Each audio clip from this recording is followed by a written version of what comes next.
Hello, everybody. Welcome to another beautiful session of Learning Gallery, the place where you could find the key to success.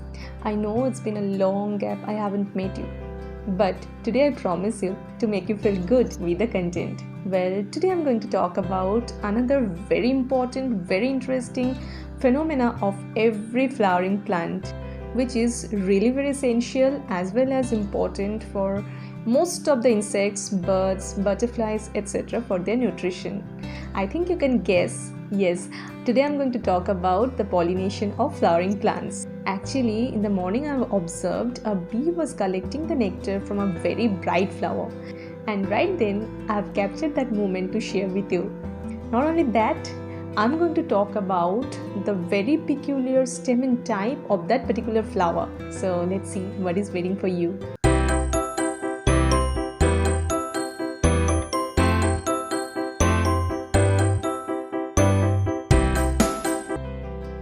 So this is the flower that I was talking about. More or less we all know about this plant, right? Yeah, this is the pumpkin flower. Scientifically, this plant is called Cucurbita maxima of the family Cucurbitaceae. And we could see the bees are the very special guest in today's morning.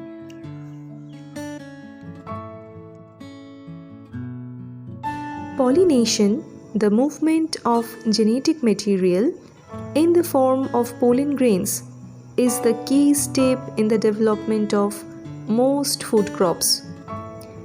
Even crops that do not rely on insect pollination, wind-pollinated or self-pollinated crops are sometimes more productive when visited by insect pollinators.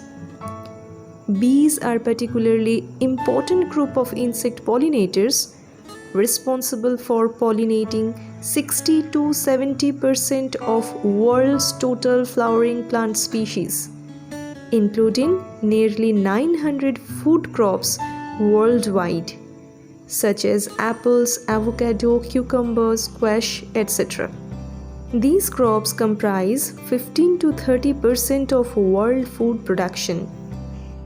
The transfer of pollen grains from the opened anther of the stamen to the receptive stigma of the carpel is called pollination.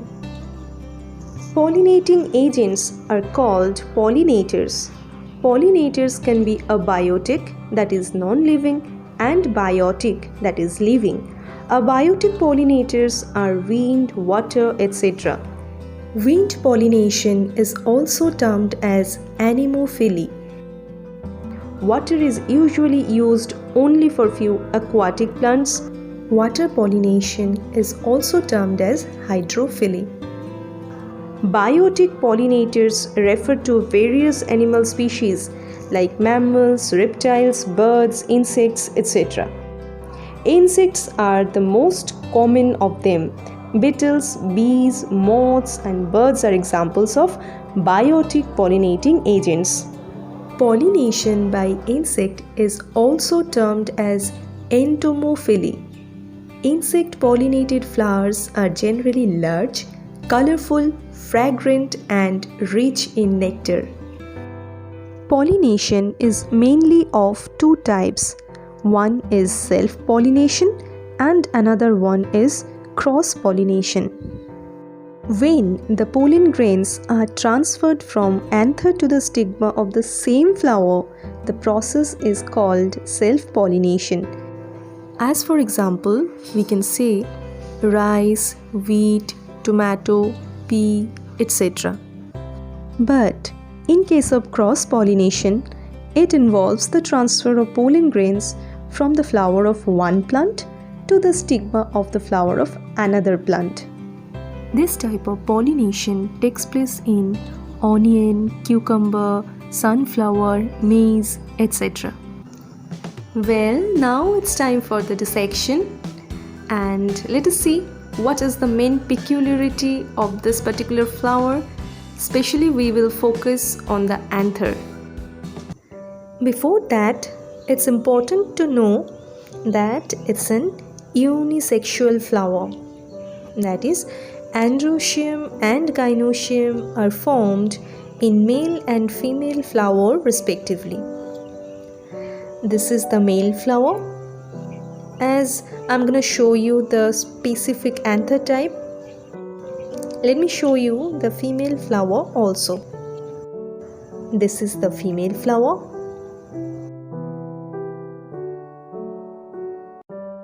See, this is the ovary and it is placed at the lowermost position among other floral parts, that is calyx and corolla. That is why this type of ovary is called inferior ovary. Okay? So now let's focus on the dissection. So come and join me.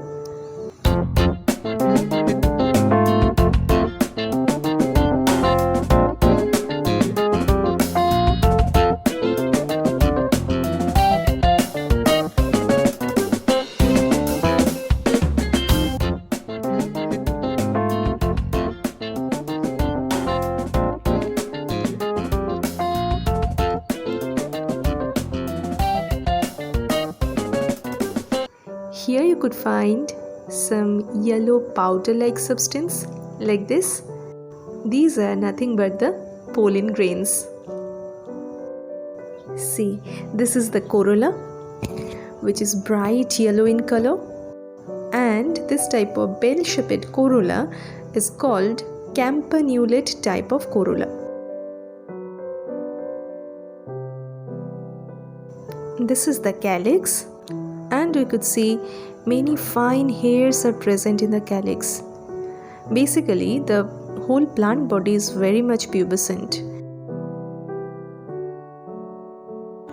The typical anther type in cucurbita flower is called sinuous type, that is rolled up like an inverted S. And if we observe more closely, we will find the anthers as well as the filaments are united throughout their length to form a compact body. This type of cohesion of stamen is known as synandrous type, which is an important identifying character of the family Cucurbitaceae.